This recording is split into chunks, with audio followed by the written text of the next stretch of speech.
What's up, everybody? Welcome back to the Central Virginia Sport Performance Podcast. I'm your host, Jay DeMayo, and today I'm really fired up to have on one of our fantastic presenters from this summer's seminar in Richmond, Virginia, July 15th and 16th, Coach Vermeil. Coach, how you doing, man? I'm doing fine at 76. I'm doing great. I worked out yesterday. I'm up to almost 300 yards of sprinting. My hamstring's getting better, and then I got my weight workout in and, so forth. And, at my age, if you can still do some things, you're fortunate. And one of the things before we start, I would recommend to all young strength coaches, never lose your ability to do an overhead squat. And when you're sitting in the bottom with that bar stick overhead, you don't have to even have a bar. Do at least 5 presses, because that will keep you mobile. Everybody looks for mobility tests. If you can overhead squat and press behind your head and stay in that great position, what joint or what restrictions do you have? I don't think you've got ankle mobility. You've got good mobility through your quads. Obviously, your knees are healthy. Your hip mobility is good. Your thoracic extension's got to be good. And your shoulder mobility is good. And if you want to talk a little about testing later, I'll get into a little more deeper. But that's the one thing I'd recommend you maintain. I'd maintain the ability to sprint. Now, that doesn't mean go out and run 100 meters or 100-yard sprints. What I do is Charlie Francis and Derek Hansen has written it up about the hamstring rehab. I run 10 times 10. And when I could do 200 yards of that without any problems, and then I go 10 times 10, I rest 3 to 5 minutes and do some leg swings. Then I go 7 times 15, rest. And now I'm up to 5 times 20 yards. And if you think about it, what do you see when people age? They lose the ability to create ground reaction forces. They get in and out of a chair they can't. So the overhead squat takes care of the mobility. The sprinting takes care of that. This ground reaction, plus all the mobility you have to have. Now I'm warmed up to lift. So I think sometimes we forget the basic things that are so normal. I mean, in ancient times, if man didn't sprint fast, he either got eaten by the animals or he didn't capture get the game or animal for food. So I think sometimes we really get overly fancy and forget. So if you can sprint most of your life and you're going to overhead squat, your lifting part will take care of itself. Everybody's worried about cardiovascular. And I get a boot of these people running marathons. The original story, if I understand it in Greek mythology or ancient Greece, he ran the marathon to warn of the Persians coming. I think that's the story. He gave the warning, then he dropped dead. Now, why would you copy something from that? I think that's, I get a boot of all these people. They're out there pounding the pavement. I would go out when I was younger, much younger, and I was at Moreau and Casa Roble High School and even the Niners, and I'd do some distance work. I didn't run more than maybe 20 minutes, but I regret doing that because you ran a lot of times on the street. And what I recommend to people to do, if you want to maintain cardio, the 2 simplest ways to do is follow Charlie Francis's tempo program, or if to make it simple, start at one corner of the end zone, run to the corner of the goal line, walk across the goal line, run to the other corner. Maybe do 6 of those, and then, or 4 to 6, and then walk a 150, then repeat it. Do maybe minimum of 1,200, maximum of 14. Talk slowly, Al. You're talking like 2,400 yards. So 12 to 2,400 are the other thing that's really good for your athletes to do. And we did that one with athletes. I followed Charlie's tempo program. But what we did is we would throw the medicine ball 20 times off the wall in the gym and then run the length of the court and throw it 20. And we do sets of 10s with about 3 minutes rest in between and build up to about 800. And I'll tell you, that medicine ball and that little run, you'll be in plenty of good enough shape.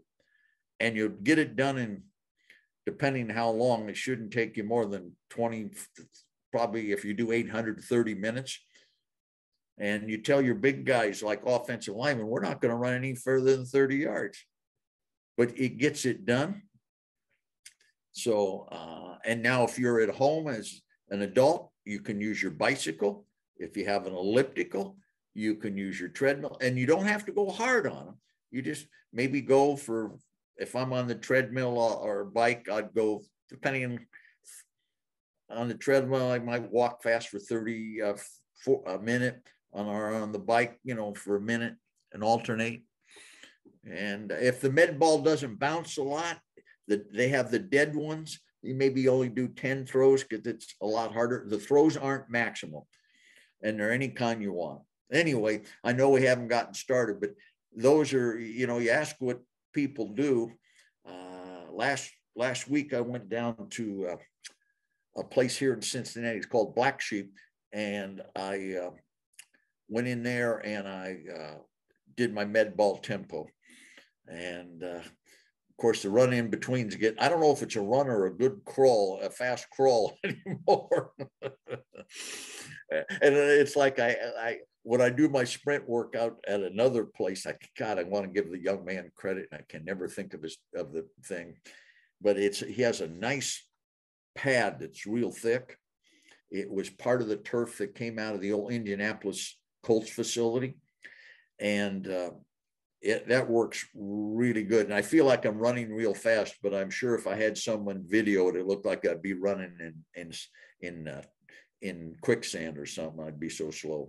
Anyway, but if you want to stay young and you want to stay where you move well, you do those things. And if just think about it, as we age, if once you lose the ability to do, let's say you lose the ability to squat, well, that eliminates a lot of exercises, because now it's harder to get down and do a clean pull or deadlift or even use the trap bar. And now if you lose all that mobility and everybody's walking around like, how you doing today? Oh, I'm fine. You're wearing a nice pair of shoes because they can't straighten up anymore. But you keep that overhead squat. And I'm not saying even with the weight, I'm not saying that, just the stick. So I'm sure you've got some coaches or listeners out there. Now, if you haven't sprinted in your lifetime, now you got to be real careful starting for anybody, and especially ex-athletes, because they'll get out there. Well, I ran 40 and 3.9, they exaggerate. And so you got to I would start with gradual, easy accelerations. And, first, can you even squat anymore? An excellent way to improve your squat is put a medicine ball behind your back on a wall, and then squat down. And you can use those slant boards. So you put the ball right behind your back, down low, and you just squat down. And then I'll do that with an overhead squat. And so anyway, I know that wasn't part of what you were looking for, but it's something I like to pass on. I wish I would have never stopped sprinting. That's a big, because I sprinted a lot when I was a young athlete a long time ago.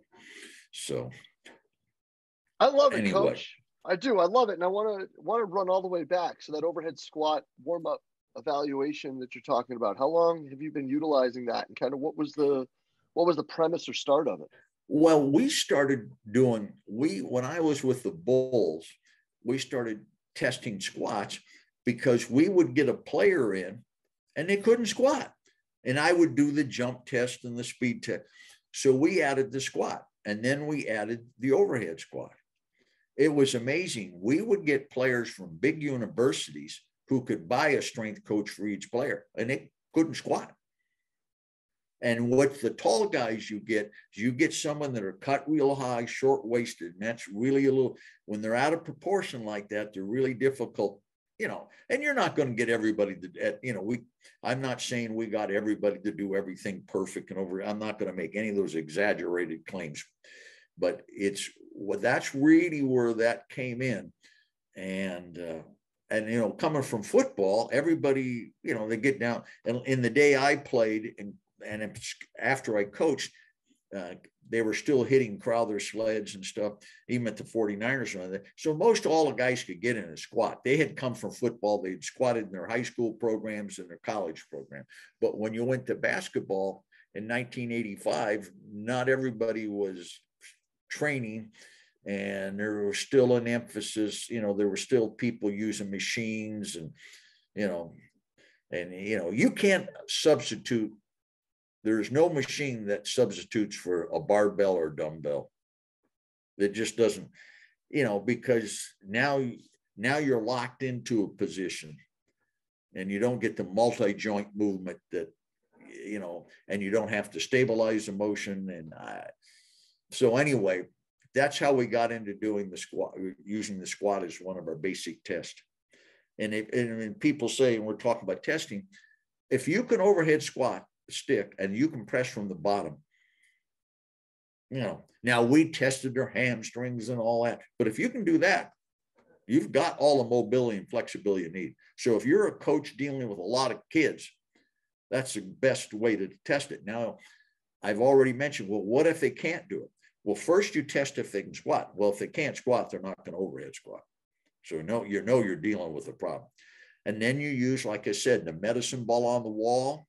You do a lot of the is either ankle mobility. So one of the things that I found is doing seated calves, because everybody stretches the gastrocs standing, which is good.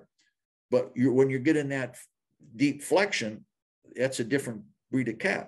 And said, well, I'm a former high school coach, and I think all coaches should start coaching at high school in every sport, because if you can coach high school kids, it becomes much easier when you can recruit or draft kids, because now you're drafting the cream of the crop, and you know, they should be able to execute things. But when you have to teach the fundamentals, no different than education when you're learning how to do math, reading, or any other academic skill. So being able to teach that. So now what do? Well, you're going to have one group that can do it, one group that can squat and can't overhead squat, and you're going to have one group that can't squat. So the medicine ball on the wall, just for plain squats, is good. I like sometimes the sumo deadlift, standing on things with light weights will help the squat. But then you got to look at their ankle. And I was talking about ankle mobility, and not every high school is going to, you know, you can't have 10 seated calf machines. So all you do is get I get a big block, like, I don't know. I got two 8x4s or 8x8s. And then I just put their feet up on it, seated in a chair, and put a bumper plate over their legs and have them go up and down. Or even if you get on something you can hold and you raise their feet up, their toe heat up, like on a 4x4 or 2x4, have them bend their knees and then just do calf raises that way, because now you're going to get the soleus, which is important for strengthening, but the mobility. So the simple way is just get a big block, put your toes up on it, sit in a chair, and put a weight on it. You know, that's the thing about teaching high school.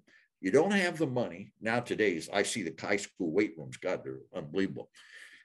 I had a gentleman build me 10 power racks and 10 Olympic bars. I gave him a York bar and he copied it, and I showed him a power rack and he made it. He developed, his name was Joe Cunha. In the old days, they would have, the tractor, or we'd call the big truck, the big semi, the two trailers had what they call a third wheel. And a long time ago, if you didn't need that, you had to leave it there. Well, he developed, and it was called Jiffy Lock, the thing to snap up under the truck so they didn't have to leave it, as I understand. So he built me a Rogers sled. So that's what we had. It was a very basic weight room, but the basics are what you need to do. So anyway, get your kids to squat. if you can get them all to overhead squat eventually. So you'll have 3 groups, the ones you don't have to worry about, the ones you need to improve. Yeah, the upper probably can squat, but can't overhead squat, then the kids can't do either. So you just develop, and people say, oh, I can't coach a large group. Well, then you can't coach a team sport. Because my first year at Monroe High School, basically, I handled the whole spring by myself and with a few guys that donated their time, but really weren't part, I had, so, and when I ran the program at Monroe and when I coached the 49ers, I was the only guy there. So you learn to coach on the run, you learn to organize, and you don't give a dissertation on how to do everything. You got to use a few words that paint a big picture, not a lot of words that paint a cloudy picture. So if you want someone to get into the hang, you have to stand them straight up, slightly bend your knees, slightly.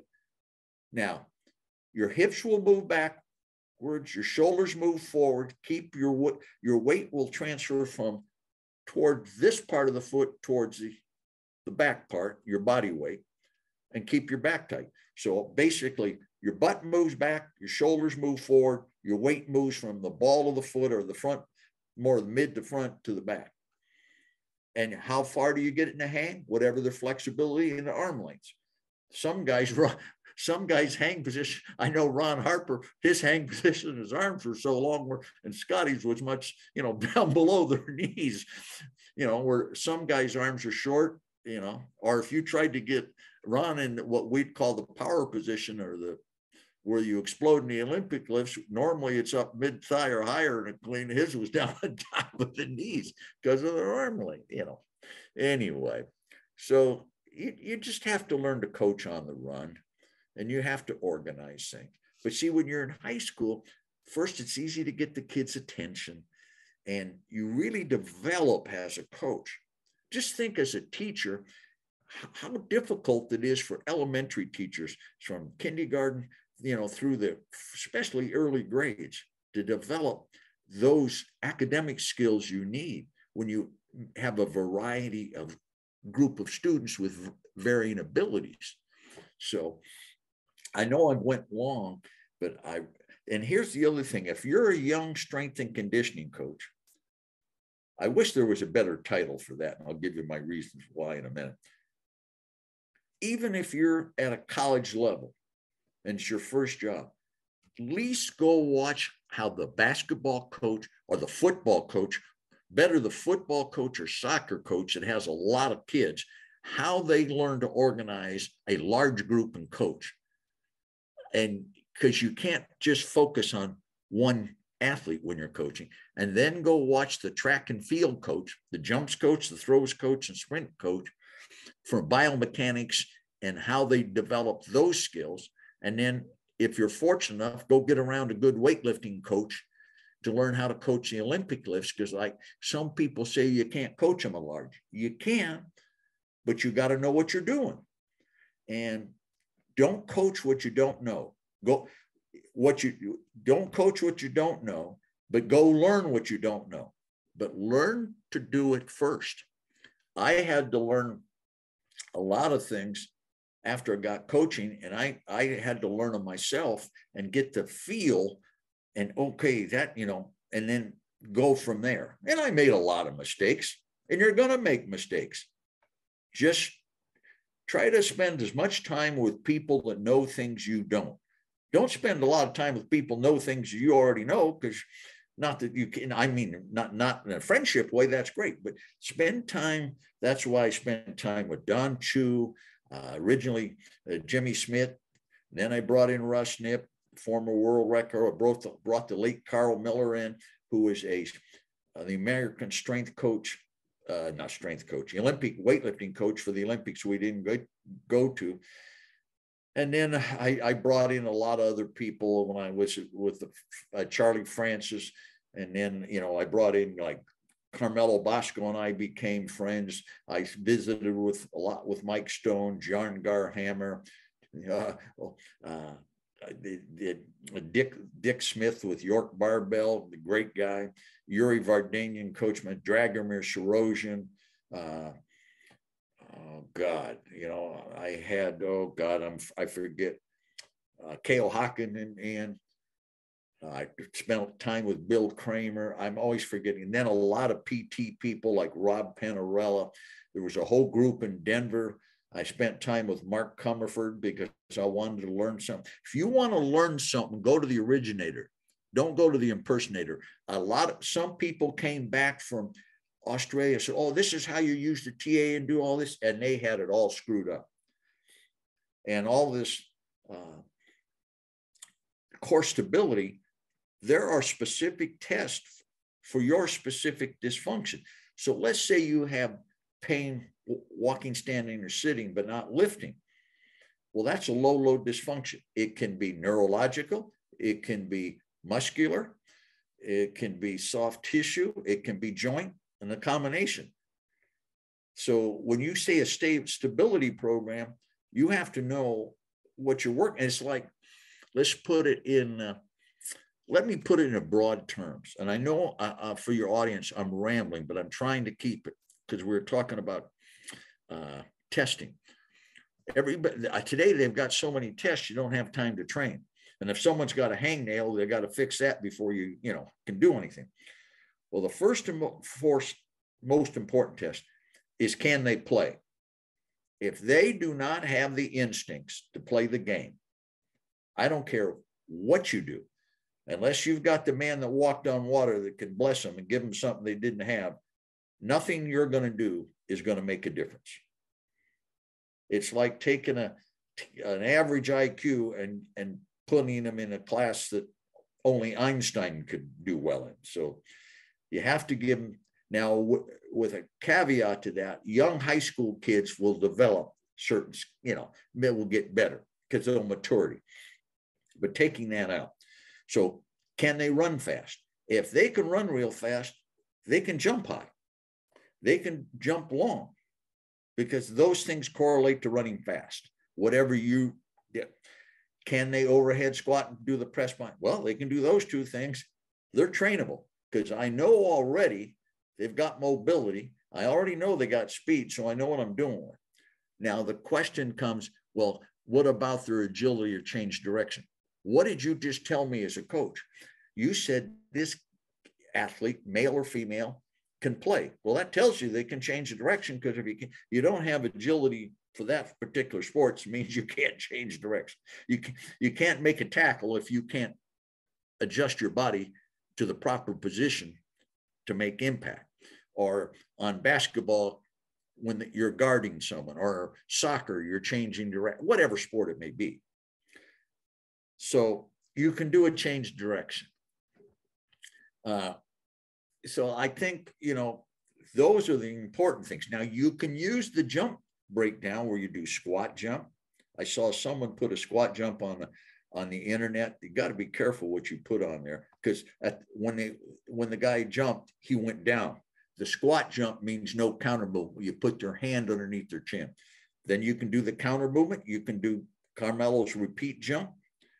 We also did it to bulls, where we take a step, whatever foot they preferred, both feet will go left or right on the mat and jump. We called it a step close. So it'll go from linear to vertical. So you can do various skill, test, not skill, excuse me, to look at physical components. But if they can play, they can run fast, they can do the overhead squat properly. Now, obviously they can't, then you got to look into that when you're testing him. And then for whatever change direction, everybody has that one they like, the pro agility, which is fine. We did a little different one, but that's fine. Ours had choices in it. And then you can break down the jump. You can look at their flexibility and mobility in more individual terms if necessary. There was one test you could do if you wanted to see what kind of heart the group had. You take a 12-inch box. We got this from Don and I got it from the downhill skiers. And they used a 40 centimeter. We used 12 inches. and you start on top of the box, and every time you two foot bilateral hit the ground the other and back to the box, that every time you talk to top of the box, that was one. And you went over. And if you could do 90 seconds, you had a heart. Or you watch if the kids didn't quit. It's not so much the total, is who would fight it and who would surrender. So, I mean, that's a long, but you know, you want to know what kind of kids you got dealing. You know, it is a very, very difficult test. And boy, the first 10 seconds are wonderful. After that, or 30 seconds, it's a bear. And if you want to work up to it, where the first week you do 30, the next week you do 60 for, you know, twice a week, and then work, that's fine. But it'll tell you not only about their elasticity, but it'll tell you a lot about how hard they're willing to try. So anyway, that's just a thing on testing. And, you know, you can do it in groups. It can all be done. It's not brain surgery. No, and I think that a lot of it gets overlooked and overdone as being along the lines of brain surgery at times, when it's just really, you've got to find what works and stick with it, and find what might be inhibiting the things that will work. Well, you know, it's like single leg strength, and single leg strength is important. And, you know, I didn't do a lot of it at Moreau, other than bounding and some single leg hops, but we sprinted a lot. And we only had one knee surgery in the varsity in 6 years and 2 in the overall program in 6 years, maybe 3. One kid after I left Mayhem. So we had 2 to 3 over 600 to 700 kids participating. Now, there's a lot of reasons for that other than the off. See, we didn't call it, strength and conditioning coach was a new term later for me. We could just call it the off-season program. And when you call it the off-season program, it didn't limit, we just had to get strength and conditioning. That encompasses all of things. And when I was at Moreau, I added plyometrics to it. I added downhill running from, we were young grad assistants at Kansas State. Gib Romaine was at Maryland, and he knew Frank Costello, and Gib was the defensive line coach, and he gave me their downhill running program. So we added, in my last years at Monroe, we ran downhill. Now, Carmelo Bosco said you don't want to speed them up more than 5.5%. And I went back and figured out we probably didn't even speed them up. This was very slight, and we ran uphill. And so we didn't do a lot of true single leg strength, but we did it dynamically. And if you want to measure single leg strength, I think the simplest, easy way is you start on a 12-inch box. You're on top. You're now on your left leg, and your right leg is going to go down. Can you go down and touch your toe, go down under control, touch your toe, and come up and come back up and down 5 times without hitting? And then just add 4 to 6 inches. So now you see, if someone at my height, I get up about 22 inches, is almost a full squat. Can I go eccentrically? You don't even have to come back. Can I go eccentrically all the way down and control that 3 to 5 seconds? And you can do that. That's a real simple. And if you want to post it, I'll send you a picture of it. That's a great test. And then Mark Comerford's compression test on the wall, where if you can picture your body, you're in a push-up position, but both feet are up on the wall. So you're extended. Here's my feet. Now I take one of my feet and I off the wall, and I switch back and forth. Now that doesn't measure so much single leg, but you talk about torso stability, your scapulas, winging. I'll send you a video clip you can use for that if you want to put it part of the present, because I think it's a great test for the coaches. Because if you can't compress your body against the wall and maintain that position, how are you going to squat with load? So you're basically in a push-up with your feet against the wall, even at shoulder height. Yeah. And then you're doing a mountain climber in a sense. Exactly. But what you do when you do the mountain climber, you don't rotate, you don't sink, you don't arch your scap, you don't wing, you don't poke your chin. And it's a great test. It's a great exercise for kids. Yeah, I always say kids, everybody's younger, for athletes. And it's a good warm-up. So I got that from Mark Cumberford, who was one of the brightest guys I've ever met, and practical. And so you can do things, but if you listen to me, it doesn't need fancy equipment. If you need a lot of fancy equipment, if you can't coach without GPS and video and all that, you might want to think of another profession, because you haven't developed these, your eyes and ears. And all that technology is wonderful. I'm not knocking it. But an overuse early in your coaching career, I think, impedes you, because you're not forced. Well, how are they doing? I'll give you a simple example. I would bring guys in. Charlie, he'd look at my guys doing the drills, and then he would do them, and he'd correct them. Oh, that looks better. See, because my eye was only as good as the athlete I had doing them. The advantage of bringing people in, you grow, and it shows your athletes, I don't know everything. I'm still trying to learn like they're trying to learn. And at the professional level, John Paxson told me this, and I don't think John would mind me using this quote. He was a great guy. Oh, what a tough guy. Great guy. You don't hit that 3-point shot against Phoenix without believing you can. He didn't get the ball and pass it. He got that ball and he wanted it, because he told me, I think he said this on air, he had practiced that shot thousands of times as a kid winning the big game. But so John said one of the things he respected about our program was I didn't let my ego get in the way. I was willing to learn from other people. I didn't know everything. No one does. And so Charlie Wood came in, and one time Charles Poliquin came in, and he noticed something. The guys were doing, I had an athlete doing push jerks or whatever, something like that. And he said, well, one of the things when he dips, he's dropping his elbows a little bit. Well, he was good. So that was my vision for perfect. And I didn't see that. And the other thing what happens when you coach the guys over a while, it's kind of like eating the same food all the time. It all starts to look the same. When Dragomir Sorosian came in, and Drag came in, and he says, I'll try to imitate Dragomir. Oh, you have to propulse your body. I said, what do you mean? He said, put my hand on his shoulder, and he had no knee flex, and he just popped off the ground. So I learned something from Dragomir. I learned something from everybody I brought in.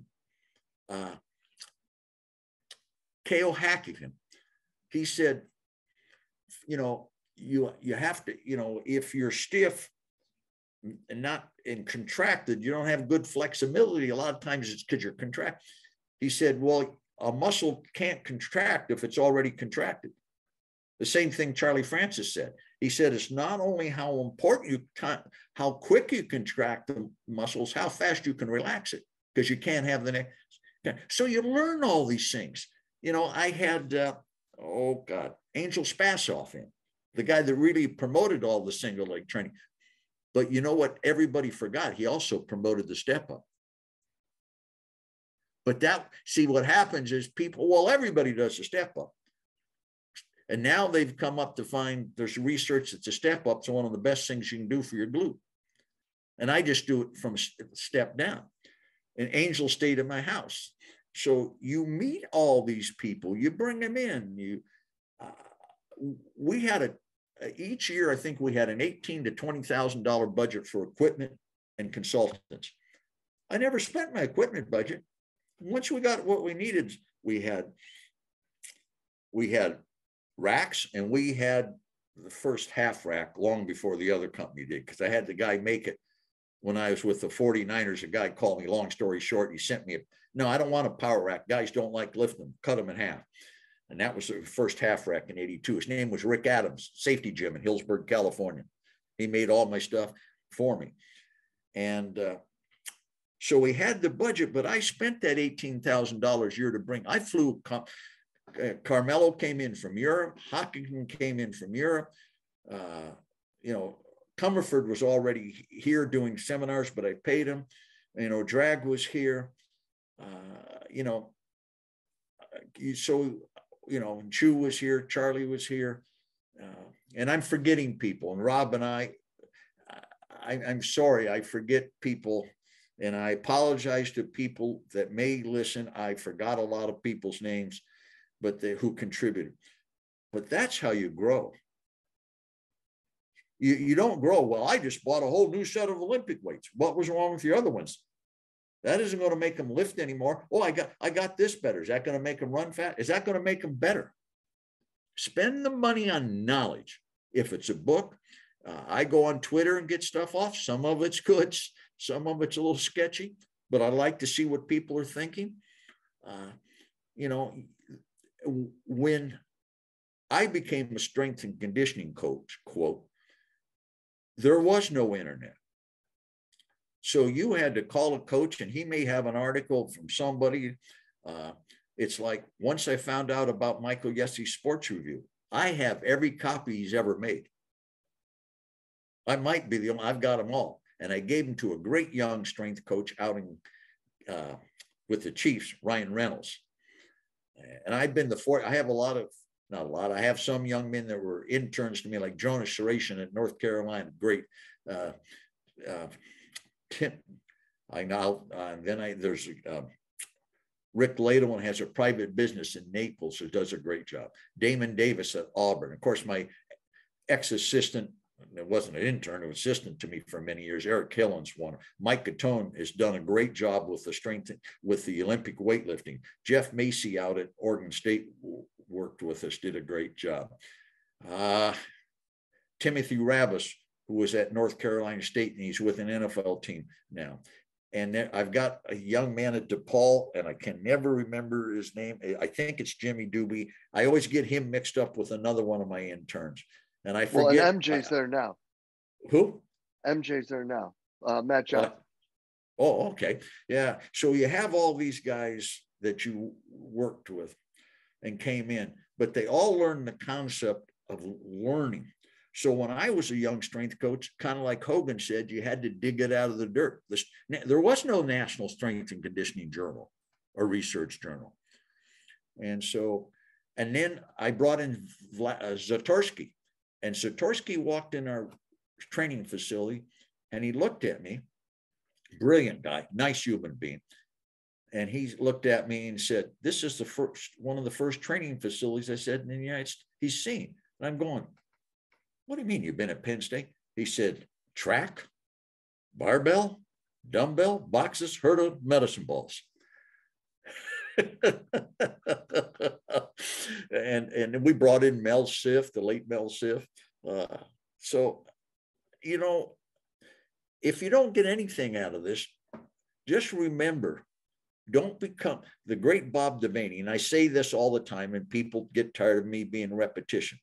But proper repetition is the method how you learn. Is the mother of all learning, is proper repetition. So if I say it enough, maybe some people will pick up on it. Bob Devaney said, don't become too impressed with yourself. And for your young coaches, Bob Devaney is the one that took the Nebraska program and turned around. A great coach. I played against his, so I know how great he was. Said, never become too impressed with yourself, because the size of your funeral depends on the weather. I'll repeat that. The size of your funeral, those who attend, depends on the weather. Because let's face it, no one likes to go to a funeral, especially at my age, because, hey, I'm younger than that. I'm older than that guy or that gal. Wait a minute. This doesn't last forever. So the size of the crowd you get isn't based on your personality and what you contributed to mankind. It's what's the size of the weather. How's the weather? If it's cold, oh, it's too cold to go. It's raining, it's too wet. There's snow and I can't get there. Oh, it's too hot. So it better be 72 degrees and perfect. And you better have a good post-game party. Yeah. A lot of truth to that, though. I think that's something that people end out kind of spinning their tires too with a lot of those things, Coach. When you look at like what we do and what's important and how things need to grow and where we actually think kind of how much, I don't know, pull and say and impact that we have. I think, you said it best when you said the most important thing is if they can play the game. And I think that leads us really well into the big three questions here that we can get you rolling on, Coach. Because I think a lot of these young coaches and, even some of us that have been lucky to be in the same place and in the game for a while, we still are kind of spinning our tires with some things. So let's start with number one, Coach. Where are some mistakes or some kind of misconceptions that you see in the world of sport performance, and where are some ways that you think we can still be better? Well, I don't want to call it mistakes. I think it's perceptions.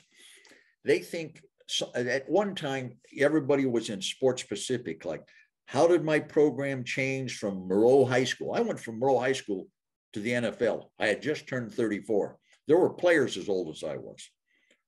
So that was a real unique experience.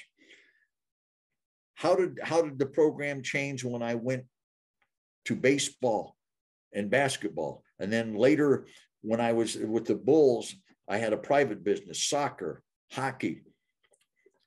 And everybody said, well, how did it change? What was I said, the only thing that changed was the surface they played on, the uniform they wore, and the possibility of having the different implement. In other words, a basketball is a different shape than a football. In basketball and football, you don't have a bat or a hockey stick. Your uniform's different. But the objective is still the same. And here it is. The more proficient your athlete comes with absorbing and becoming more efficient with ground reaction forces, the more efficient that he comes through your training program or maintains those qualities, the better his consistency of performance will be based on the first thing you just had said, if they can play. We had guys at the Bulls that could jump out of the gym but couldn't play basketball. It all starts with, could they play? So what do you mean by ground reaction? So if you've got someone that's this, well, you're dead in the water because they can't play. But if you can get this, or I've seen guys that are like this, but they had great skills. I won't name them, but I had a guy at the Bull that didn't have them, but he was a big man. He knew how to play. But so he used getting stronger as a benefit. But the more efficient you can make them using that ground, well, what's that take?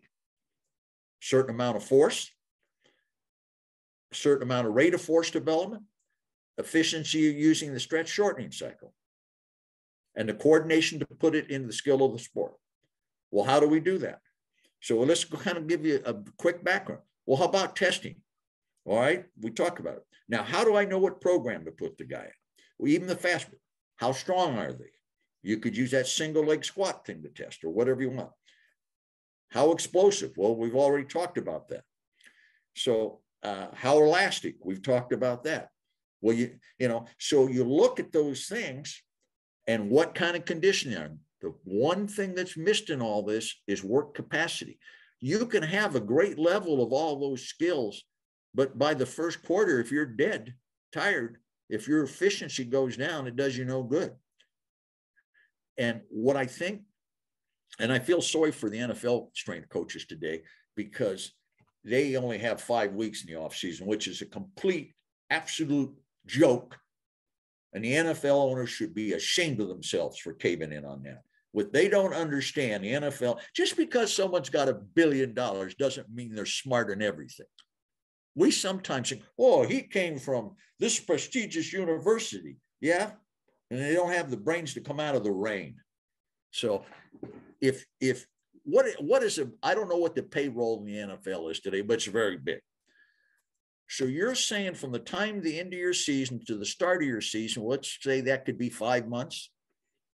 You're only going to have those guys work out. You're only going to take that investment that you have and have mandatory workouts for 5 weeks. because that's what it comes. Now, okay, I would like to go to that owner. I said, you got $1 billion. Let's say you're going to give me $100 million to invest, but I'm not going to give you a return for 5 months. What are you, a moron? I'm not giving you my money. That's what you're doing with the players. That's your biggest investment. That's the most important thing in your organization. And that's tough. And now let me just kind of divert from this, and I'll get right back to that. In an organization, there's about 7 things that determine winning. Because you asked me this question, I'll answer now. 1 is ownership. Do they have their priorities right? Do they hire the right general manager? We had a great one in Chicago, and I'll say a great one, Jerry Krause. And I want to belabor that point. He's gotten in some criticism, and I didn't like the criticism in The Last Dance. Who brought John Paxson there? Who brought Bill Cartwright? Who drafted Pippen and Grant and Kukoc and got Kerr and got Harper and got Longley and got B.J. Armstrong and Stacey King? You know, who brought all those guys in? I'm probably forgetting somebody, but who made all those? And Dennis Rodman. Who hired Phil Jackson? Who brought in that assistant coaching staff? Who hired that scouting staff? He hired me. Now, some people may say that was the worst decision he made. I don't know. I was there for 22 years. And, you know, and the medical staff. You talk about, it started with Mr. Reinsdorf, great owner.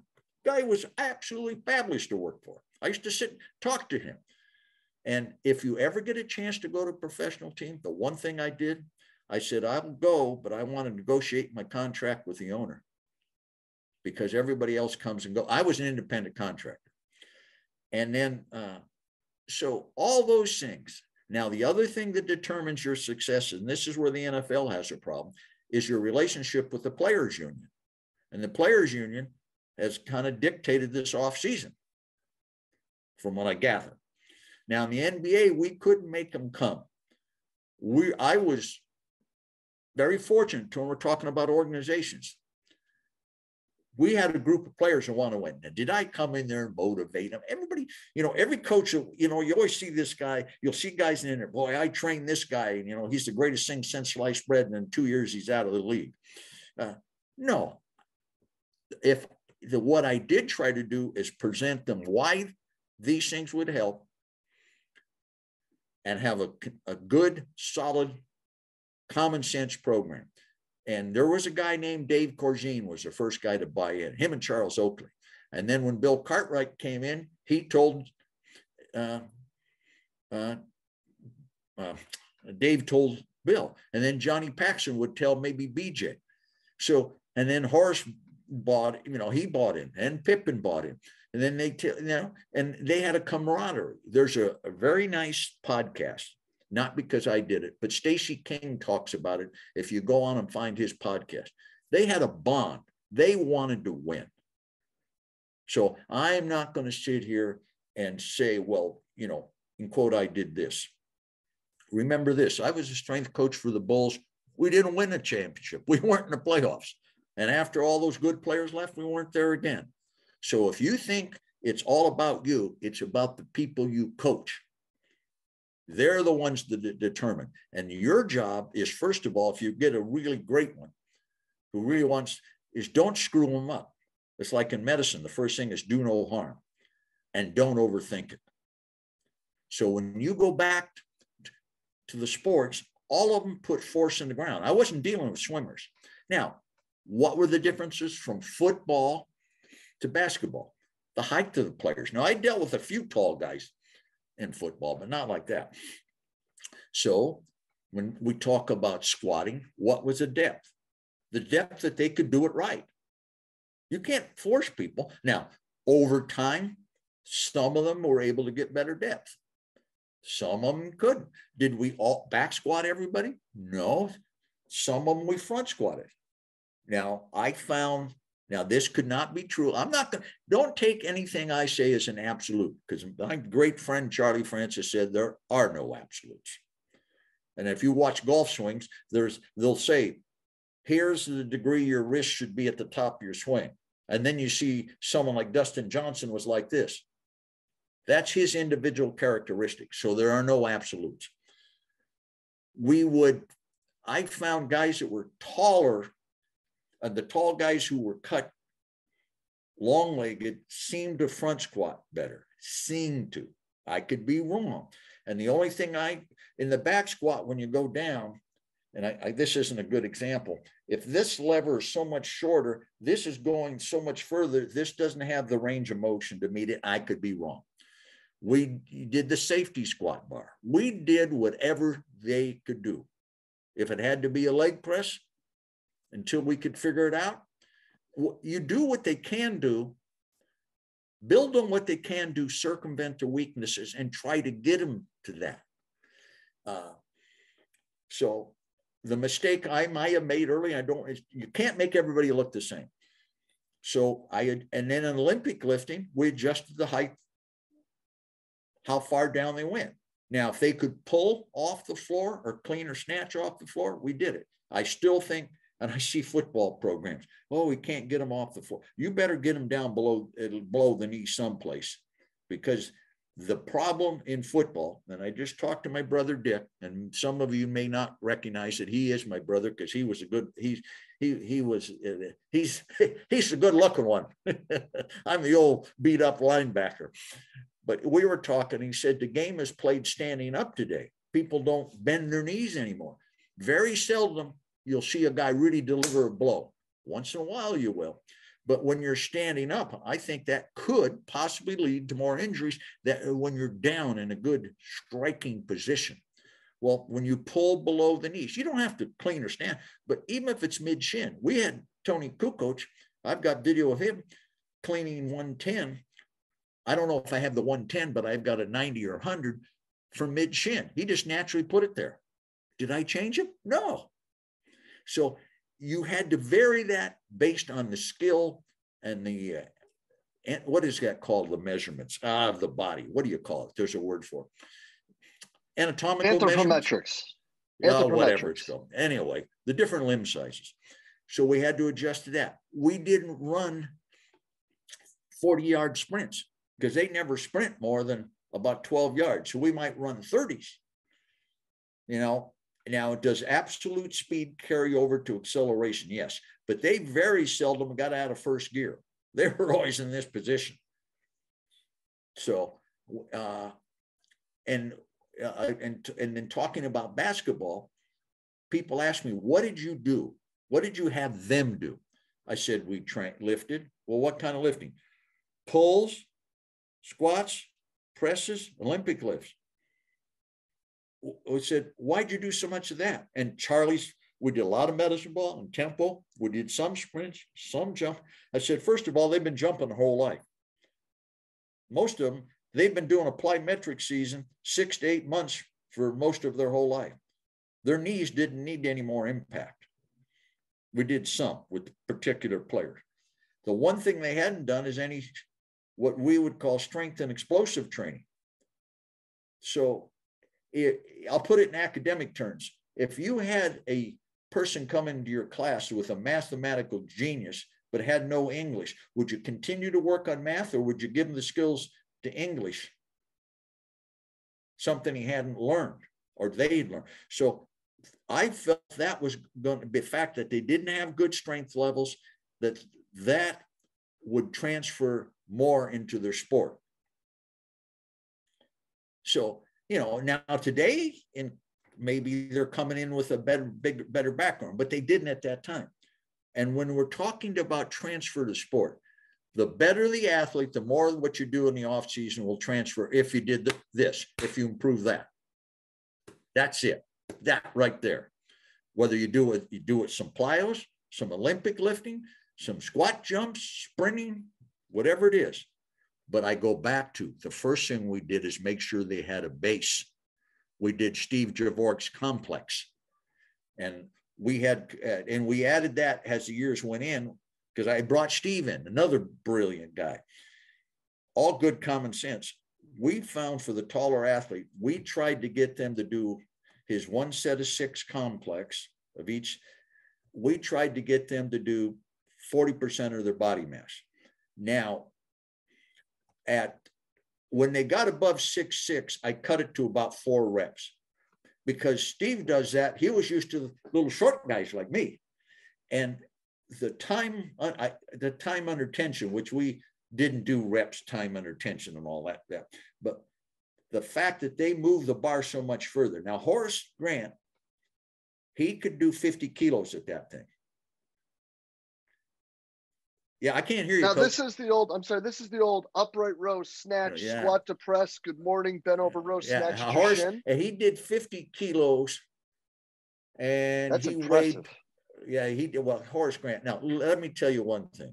Horace Grant was going to be Horace Grant, whether he worked with Al Vermeil or Joe Smuts. I was just smart enough to know he had that, and he had a great work ethic. All those guys had great work ethic, but he did, Scotty had real long arms, so that presented a different set of problems. He kept racking the bar and things. And he had back surgery after his first season before we ever had a chance to work with him. So, Horace was a perfect storm for a strength and conditioning coach. So now again, I lost my train of thought what we were on here, Coach. We were talking about, so the adaptations was, this is what they hadn't done. So they were going to get a transfer, and the better the player, and I'll tell you what, they wouldn't have showed up. Horace and Scotty showed up. I think it was either the day of or the week after we lost to Detroit in the 90 playoffs. I think it was the day after. And that summer in that'd have been the summer we won our first championship in 91. So it was a summer of 91. The team averaged 55 workouts, and 2 players, Paxson and Cartwright, had knee surgery, so it would even be great. Now, I couldn't force them to be there. It wasn't like I was paying them. They wanted to win, and they saw this as a benefit, because they're growing men. They weren't there because of, I had that kind of control.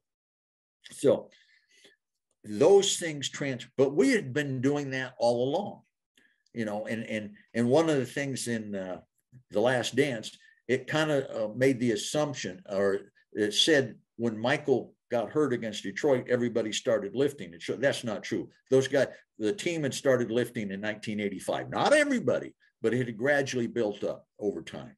And in that summer, really was the whatever the word, I can't think of it, a culmination of it all, that they had worked so hard. And then later, Phil had actually made it mandatory in season for everybody, but MJ. So anyway, that was a transfer from basketball. Baseball, you had to worry about the shoulder joint, but it's still the same thing. If you improve this, because we know from golf and now baseball and even pitching and throwing, it's how efficient you are utilizing ground reaction forces. You watch those guys hit a baseball. You watch the great Babe Ruth. He may have not known this, but he was using ground reaction forces. And one of the greatest injustices ever done to an athlete by Hollywood was Babe Ruth. They portrayed him in a very negative, they didn't portray him as smart as he really was. Because I've met people whose coaches played with Ruth. And yeah, he was the character they portrayed, but he also was very smart. He was a great pitcher. People don't realize he held the World Series scoreless innings record until I think Whitey Ford broke it in the late 50s, early 60s. But there's a great thing on hitting. There's about a 10-minute thing on biomechanics of hitting with Ruth. And you see that. He basically hits it like the long drive guys. He loads that bat, and in golf proved that. Ground reaction. You watch them, they're jumping off. You watch Hogan and Snead, they're all pushing into that ground. Rotation from golf starts with the ground, not rotating your hips. It's pushing in the ground. So the more efficient you are at what? Using ground reaction forces. Now to 100%. improve all those, now to kind of back up and go in basketball, you had to make sure, I hate this word, that the core was prepared. Well, if you start with light exercises, the core gradually adapts. And Dr. Tom Nesser, I believe his name is, I think he's out of one of the Missouri colleges, did a study and found that the squatting was a more efficient way than the plank. Much more efficient for core stability. And there's nothing wrong with the plank for lead up, but think about it. Pressing. What do you got? That bar is snatching, jerking, pulling the bar off the floor. Any simple, even if you're doing a simple exercise, that your core, it's all linked together. And what's happened today, it's kind of like the cartoon where you see the cartoon character's body, lower body starts off and his upper body stays there. No, they're all connected. So when you're standing, you're using your core. Now, the mistake can be made with the tall guys. You've got to make sure they're ready to do that. Good old-fashioned back extensions with a row. I got this from Bob Heiss, the late Bob Heiss, who used to have Maverick Barker. He said, we would take later, we didn't start with these things. We'd do back extensions and we'd take an easy curl bar. And then I can't remember, as we went up, we rode, or when we went to the top, when we were there, we did a row. So we got the whole body. So you're coming up in a back extension, then you're up and you row. And then a good physical therapist out of Denver in that group, Pete Emerson, said, we put a guy or gal on a bench, have them see how much they can row when they're supported.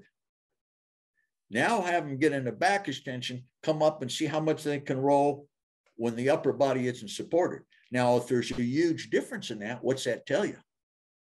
Now, what that difference should be, I'm not going to say. Maybe 60%, I don't know, 70, I don't know. So, but you gotta recognize that structure. The other thing is, the taller you are, the less volume you can do. Now, my good friend Mike Catone took a kid that, like, let's say 80%, or I can't remember this, and he squatted and he measured the distance and the amount of work. Then he took someone, I believe 6'2" or 6'4" at 80%.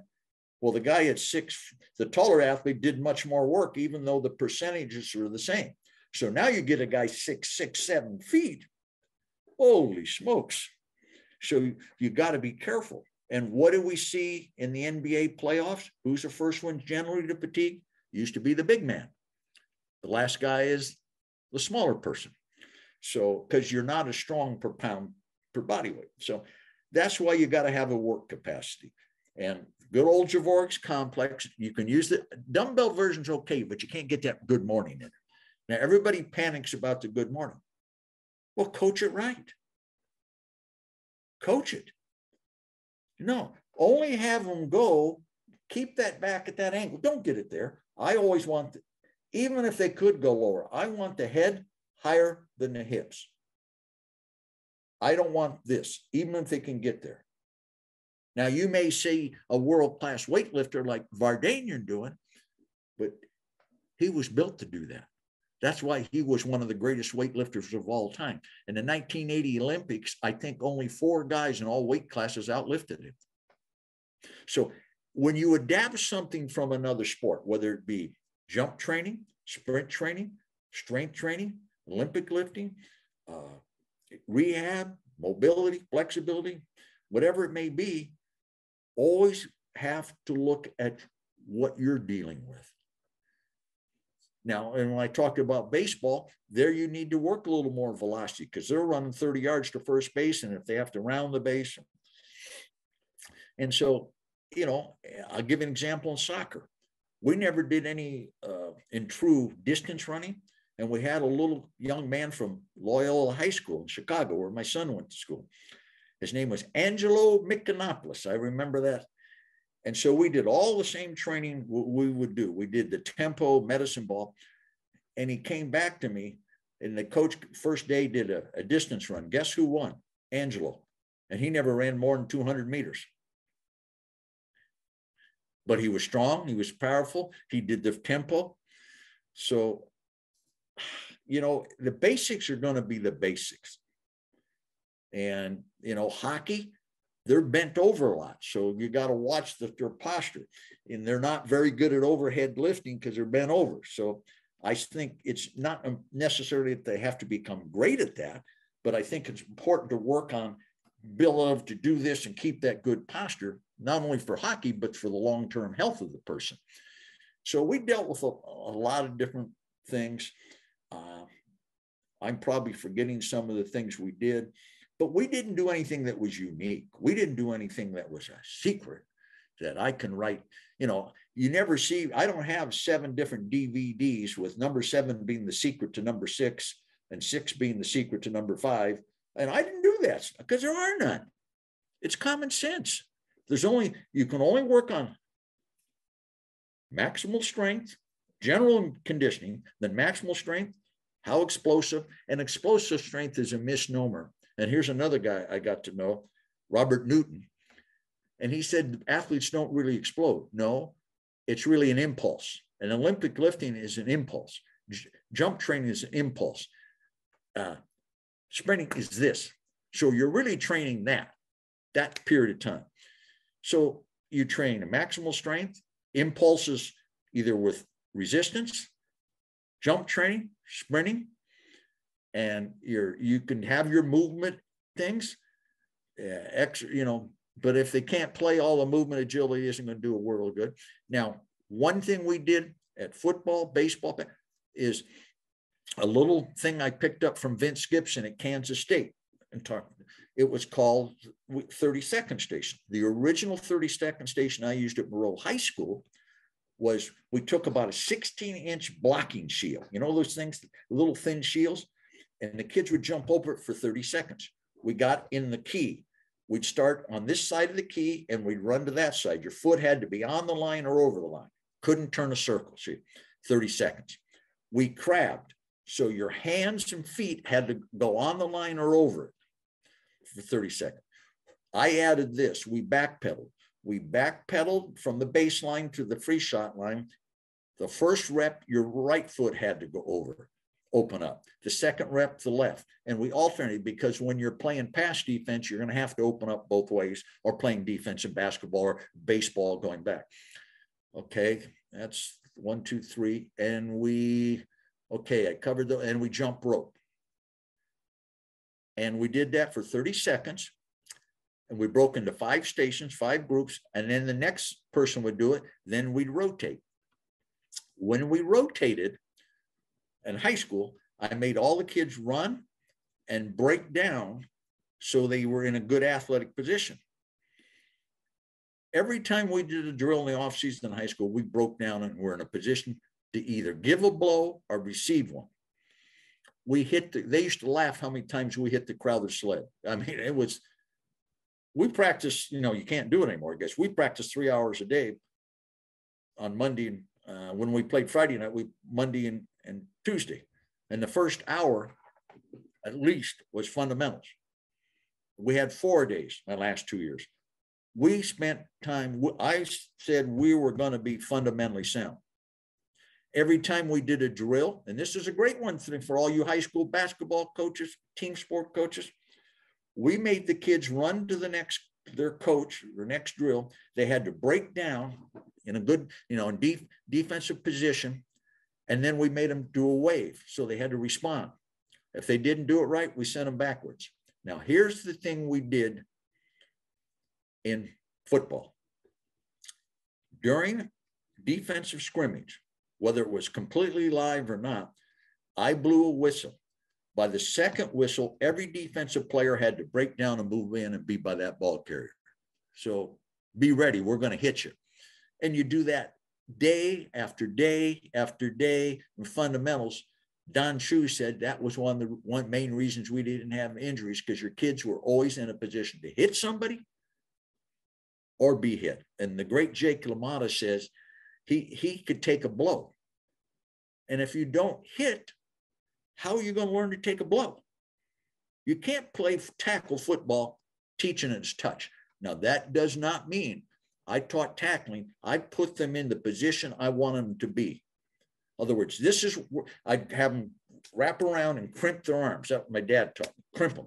and I'd have their shoulder pads right here, their helmet off the side, boom, step back 1 yard and make that same contact and drive the guy to the ground.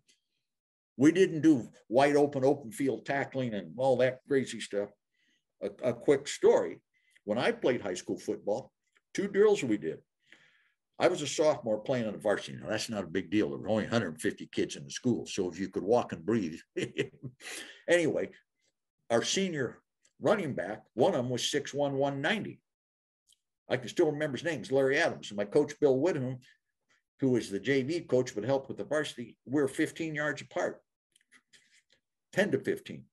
Open field tackling. And he had a bag on each side. Well, the first time we did this, he ran right over me. And I remember Coach Whittam saying, "Hey, Al, did you get the name of that truck?" Well, we go back to the same circle, go back, and here I am matched up again. Well, the next time I got down and made the tackle. And then we did another drill where you had angle pursuit, and the guy you had to, and it was full speed. And I never saw a knee injury in high school. And from my knowledge, from the time I started watching Calistoga High School play, when my sister's boyfriend was playing quarterback, until I graduated, I don't remember having a kid having a knee surgery. We had some broken legs, broken arms, but no. And we wore the long cleats, and we cross body blocked and everything below the waist.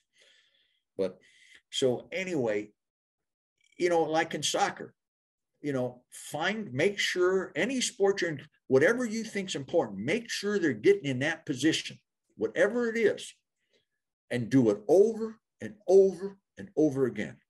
But to sum it all up for all these, we made little adaptations: baseball, the shoulder; basketball, the height; hockey, their posture. Volleyball players, their jumping's a little different. It's my granddaughters play. They're not winding up the jump. Volleyball players doesn't need to sprint 40-yard dashes. Probably wouldn't hurt, but your sprints are going to be a little shorter. And you got to protect their knees, their shoulder. So you look at what the injuries are, look at the height of the people, look at the time constraints of the game. Now, that 30-second station we did with the Bulls, we added some other things to it. We added a suicide at the end of the first set and a 90-second run. And we added one other thing I would add. We added medicine ball shuffle.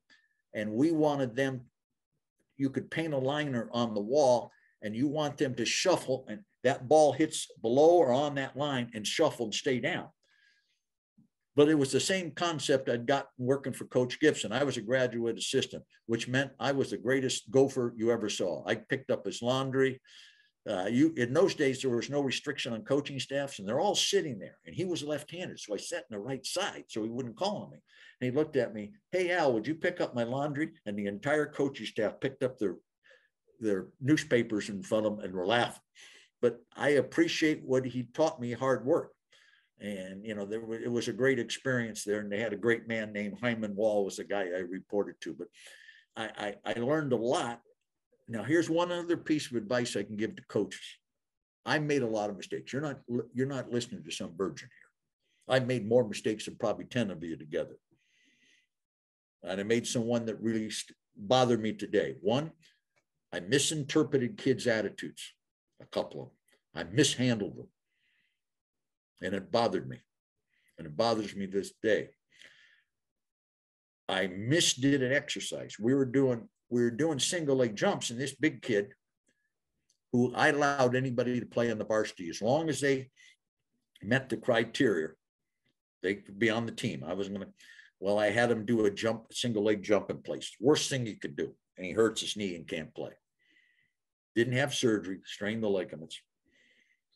Name is Jeff Montgomery. That's in 1976. I can picture we're on the blacktop outside the gym in the parking lot.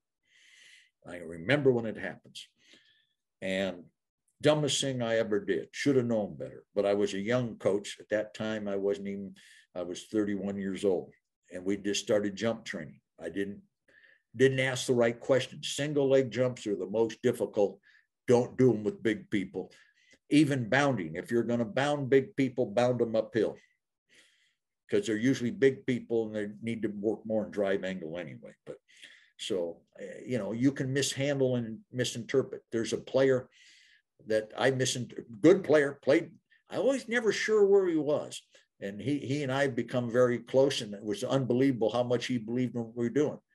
But my perception of his body language wasn't that. So I made mistakes handling people. I made mistakes in things we did.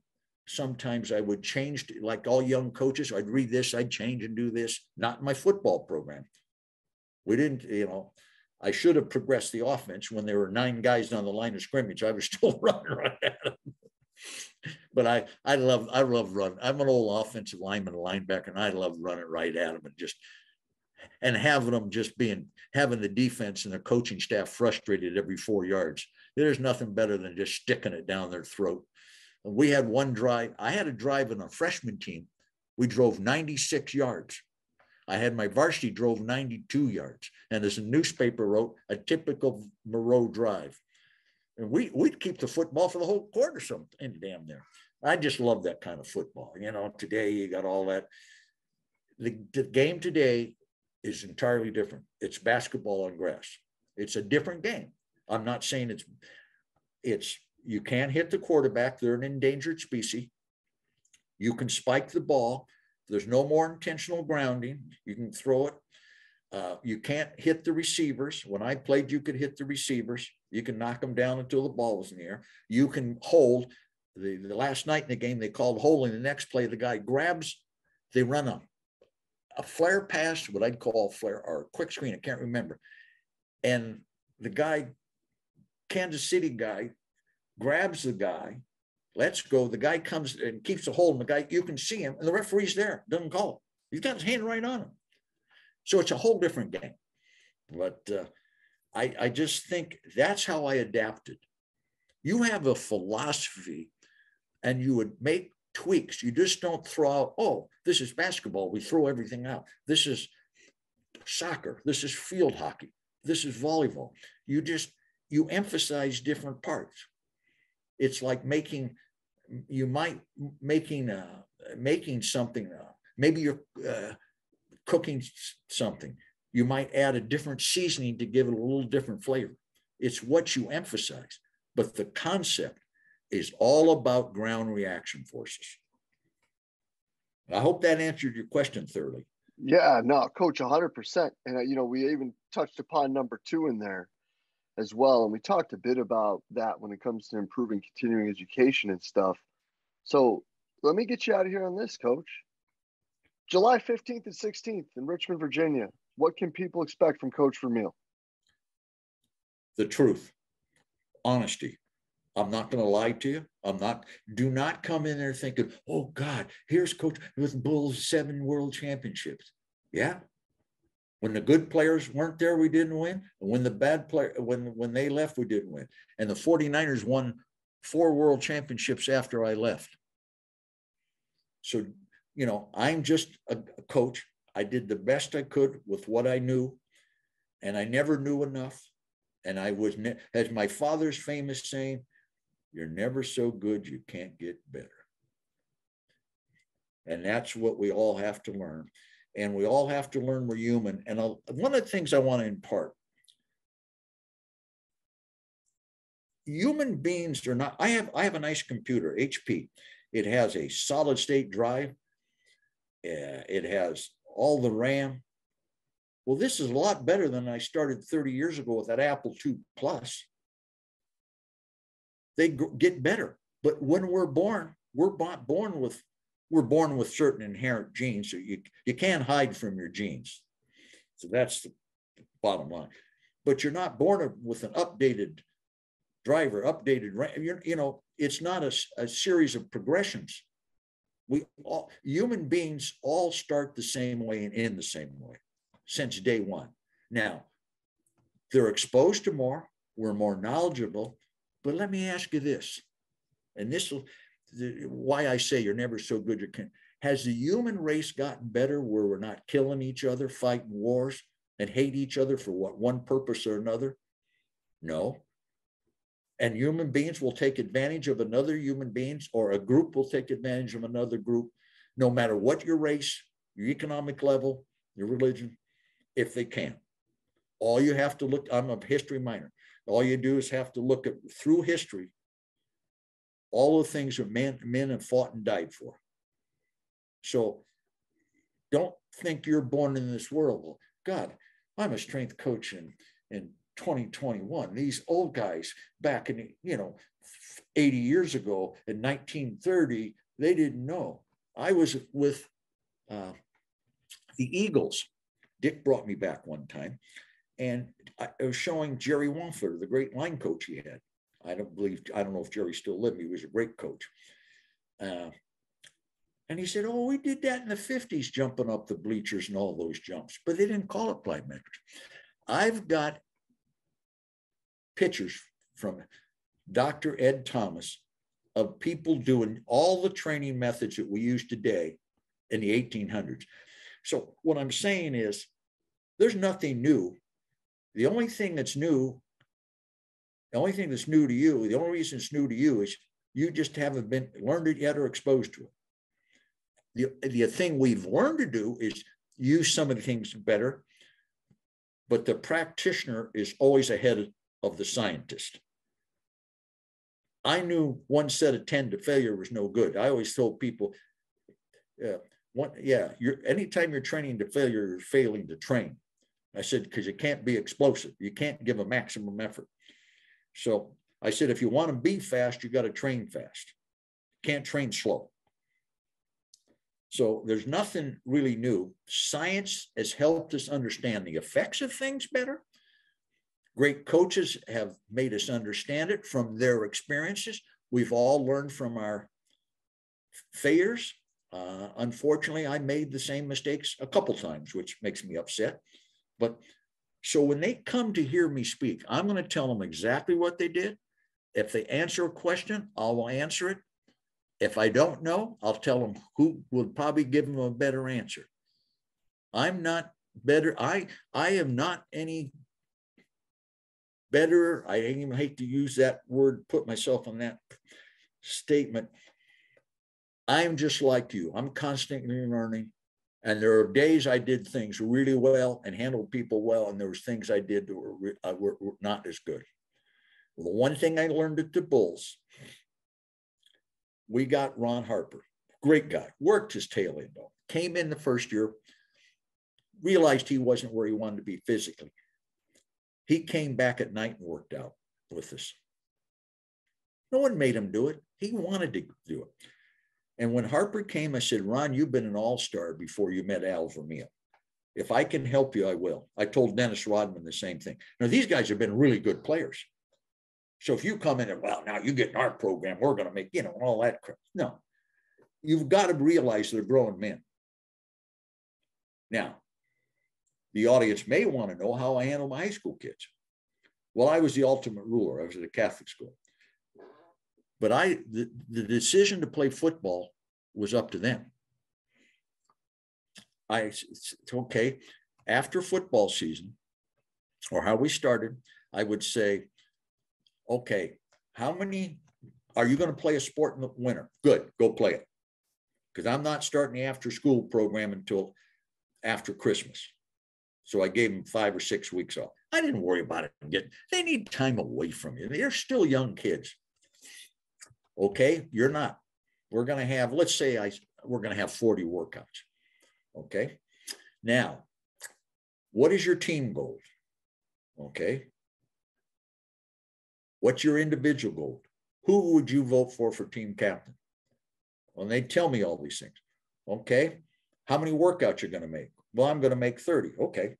If you don't make them, you don't go out. You're not allowed out for spring football, so you're not playing in the fall. You make a decision. Now you get some kid, well, I'm going to make 10. You want to be all league, go to the playoffs, and you want to be captain, and you're going to make 10. I never had anybody do that. What I made the kids do is look and see what they had to do to achieve their success. That's education. That's teaching them how to grow up. But you've got to stick to it. And if my best player didn't want to do it, hell with it. My second spring, I cut my 2 starting tackles, and one was going to be all league. Did it hurt us? Yes. But long run, did it help the program? Because when I was walking out to practice, after they'd missed the second practice, I had a young freshman that was going to start for me the next year at linebacker. He didn't know I was behind him. He said, I want to see if coach is a man of his word. I walked out there and said, they're gone. One practice, you miss your discipline. Next one, you're gone. And you have to be a man of your word. Don't say something you don't mean. You don't have to do it like I did. I made him get a haircut. I was old school. It was yes, sir, no, sir. You don't have to do that. But whatever you believe in, whatever standards you have, whatever they are, be consistent. The minute you're inconsistent, and that's okay if you've got good players and you're winning. But if you start to lose, boom. You know, I talked about screwing a team up, and this is what I tell them. I had a good team come back in 76, but I didn't have the same quarterback. I had a kid that could throw, but I didn't have that guy that could make that triple option, that split back work. I mean, the kid I had before, Jimmy King, he'd come down and he would take the guy that made him pitch the ball, and he'd beat him and run outside for a touchdown. You know what I said? Great job of coaching. Never take away. Here's another thing. I said, don't make all athletes look alike. The great ones relative to your level, do things that you can't coach. Don't uncoach it. Jimmy King did things, and I had all of them did things I had this young man. We had a whole new backfield too. The offensive line was all new, but they had all played for him in the year before. But most of them had played had played defense, and there were some new kids. And so we didn't run the veer quite as effectively. But those other kids had been together for 2 years on the varsity. And I didn't recognize that. And I didn't build to what the quarterback could do to his strengths enough. I should have emphasized the pitch more. And we played a better schedule. We eventually lost to the team that was second in the playoffs. The next year we were the only team to hold the team that won the whole division to 2 touchdowns. So the schedule was harder. I was a better coach the year after we lost the championship for whatever reason. So, you got to look at your personnel and adapt. Same in a weight room. You may have had a couple of years where, hey, I talked about the 91 play offseason. Great. We never had an offseason that good again. Because we went longer, once you start winning the championship, you're not done, So then the number of workouts diminished. The guys made more money, and I don't think they were tired, And then when we got the new group in the second championship, they would take their programs home and come back in periodically. We didn't have as many, but the in-season participation in the last couple of years, Phil made it, man. So you can't make 1 year always be like last year. When I was coaching in 76, I was coaching the 75 team, and that was my fault. That was no one's fault. The worst job, we should have been no worse than 9-1, no worse. And then my last year, we lost a championship game. And here's another thing I would tell them. Your strengths as a coach, as a human being, even in just your daily life, can become your weakness. I got very intense and emotional, a lot like Dick. I got too emotional for the last championship game, didn't follow the game plan, which we would have won, and we got beat. Because we beat them with that game plan the year before. And after the game, I saw the coach I went to speak for him because I transferred jobs to 49ers. He said, why didn't you run that track? We couldn't stop it, a little pop pass. I didn't want to tell him because I was a moron and allowed my emotions to get in the way. And for some reason, I just screwed it up. I swallowed the olive. So that's what I'll tell coaches. Don't put people on pedestals. I mean, I think, and I know my talks and people hear me, you say the same thing over and over. Yeah. Because this is what happened. I'm not going to tell you, make up some story that didn't happen. I think Mark Twain said something like this, and I could be wrong. People are like the moon. They have a shiny side and a dark side. And my dark side coaching was my emotions. I had an off-season program that time was, and I don't want to sound eager, but from the people was far advanced from what people were doing in the 1970s. I had an offense that was good, but I didn't take it to the next level by formations. I had all the things here and actually had worked on them. But what I did with my football team, like by 76 and even 75, they had done all the work capacity. They had done the fundamentals of the pyramid. I didn't need quite to work on as much fundamentals. We could have went into trips. We could have, other words, if you take your weak running back and put them in motion, now you got triple. Now, who takes the quarterback on the outside veer? So if they cover the triple, now they got to take their free safety and move them over. Now you got a post on the backside. You still we ran a little front handoff trap where the running back, instead of turning around and handing the ball, we would open up to the front and we'd cut it back. No one ever stopped. Didn't run enough. I never ran a pass off the damn thing. So I came so ingrained with what I'm doing, I didn't advance. Now my off-season program, I didn't. I kept searching. But you've got to be careful. It's like in strength and conditioning. I'll give this other. We have a group. It's all single leg. No, it's all bilateral. No, it's a combination. Don't get so locked in. Or maximal strength isn't important. Oh, yeah? Well, we've got a guy that can jump 80 feet in the air and run around the world in 2 seconds. If you don't have maximum strength, that means you're ligament dominated. That one means your muscles, which help absorb and help locomotion, that means you're putting more stress on your ligaments and tendons, and you're going to develop tendonitis, and you're going to fatigue sooner. There's a great paper I could give you, could put online, that someone wrote at that point. So again, you have to be able to see outside the box. And when I was coaching offense, got a little here. I mean, I had guys lining up there 2 years in a row. They had 9, 10 guys on the line of scrimmage. And we're still, hey, it's like hitting your hand with a hammer or putting your hand on fire. It's hot. So I don't know if anything I said appears to young coaches, but don't feel bad when you made a mistake, because you're just trying. Try not to let your emotions, whatever they are, know your strengths, know your weakness, hire people that offset your personality. That was so great about Eric Kellum. He was calm, didn't get upset, where I was whizzed off. I get upset like that. That's why I was a defensive player. I mean, I played both ways in high school and junior college, but in college they just changed rules. So you build on your strengths, circumvent yourself with your weakness with knowledge and the strength of others around you. And Eric was great for me, great coach, and it really helped. And when I was at Moreau, I hired a guy named the late Jim Ingram, who had been a heck of a coach at Washington High School, right down the street from where I lived in Fremont. And for some reason, he taught that it was teaching still, but didn't coach. Well, he was 50 years old. Everybody talks about recovery. We're in 4 days. So the third day of 4 days, they're coming on the field, and Jim says, "Look the way they're moving now." I said, "Yeah, they're putting one foot in front of the other." He said, "No, they're stiff. If we practice, go after today, we're going to get hurt." So we took all the pads off, went through everything we could without pads. Kids loosened up, went on the next 3 practices, no problems.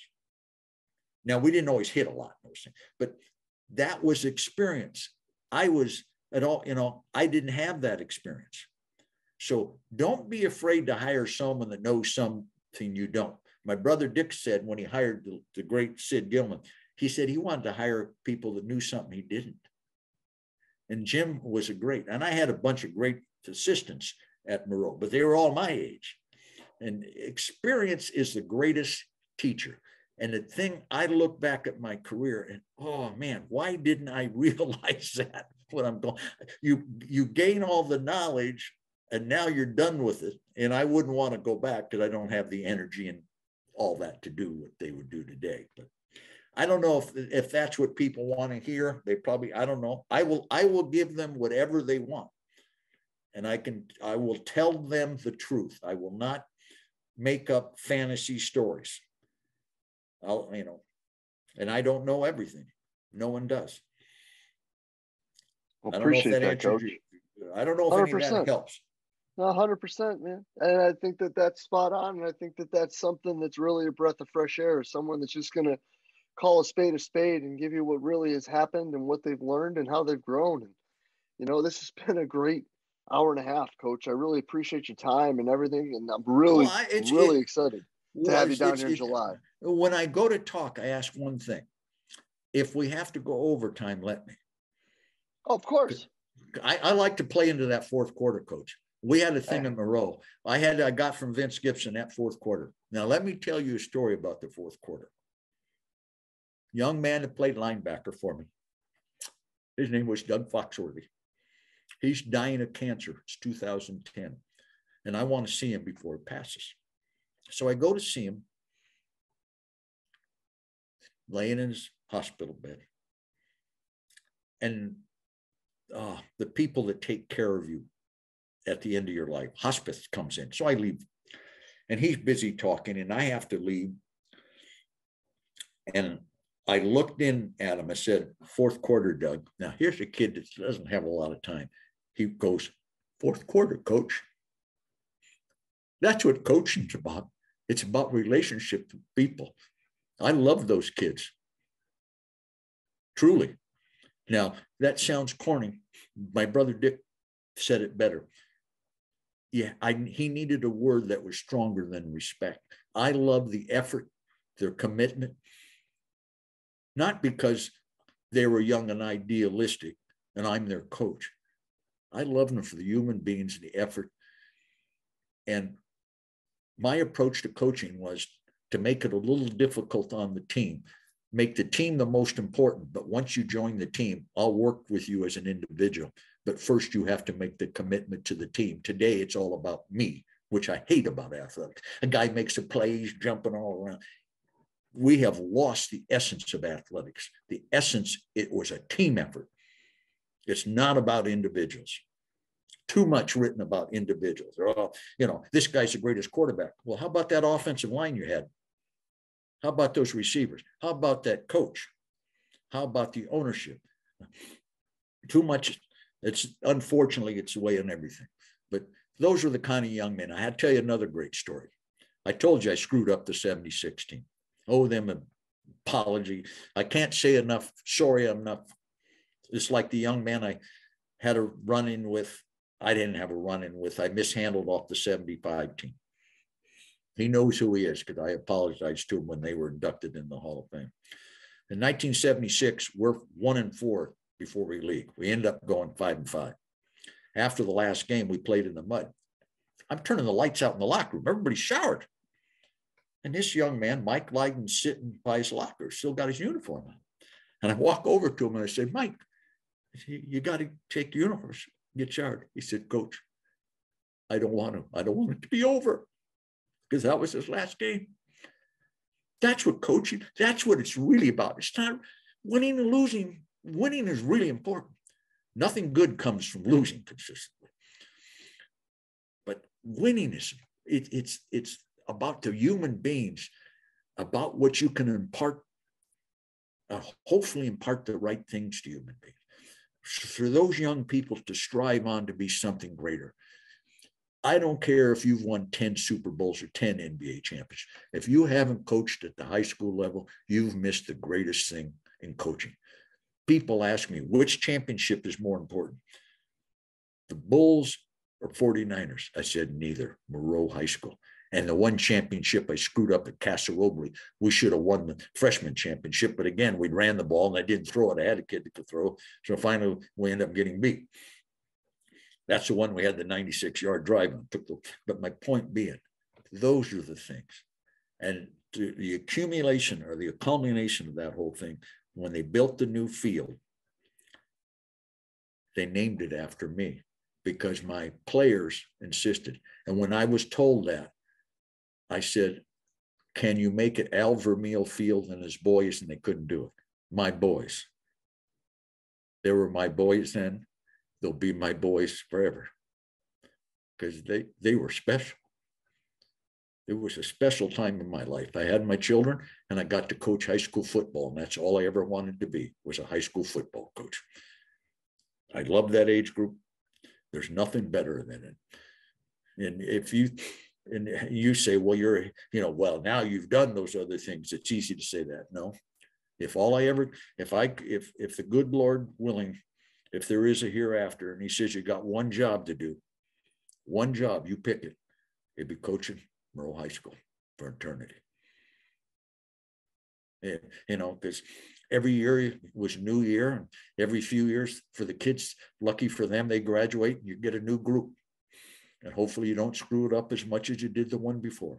But I don't know. That's what the people can expect to hear from me. I'm not going to tell them. And they're not going to come away with some big secret. And I'll leave you with this. If you want to know how good you are at coaching, look at the man in the mirror or the woman in the mirror. If you can live with that person, you're all right. But when you look in the mirror, you can't hide that. You can hide everybody from everybody else, but you can't hide from that person. And you need to do that. I even do it now. Once in a while, I look in that mirror and say, I'm not doing what I should be doing. I hope that was helpful to you, Coach. Coach, that's awesome. I really appreciate your time, and I'm stoked to get you down here in July. Thank you so much. Thank you for having me. And and to the listeners and viewers, I appreciate your patience if you listen to all this, because I know I tend to get off topic and I ramble, but that's just who I am. I am who I am, and that's the way it is. And I think being real who you are. And don't try to be anybody else. Don't copy anybody else's style. And be as happy as you can in your own skin, but realizing you can be a little better each day, if that's possible. 100%, Coach. Coach, appreciate your time. We'll be in touch real soon. This is awesome. Thank you.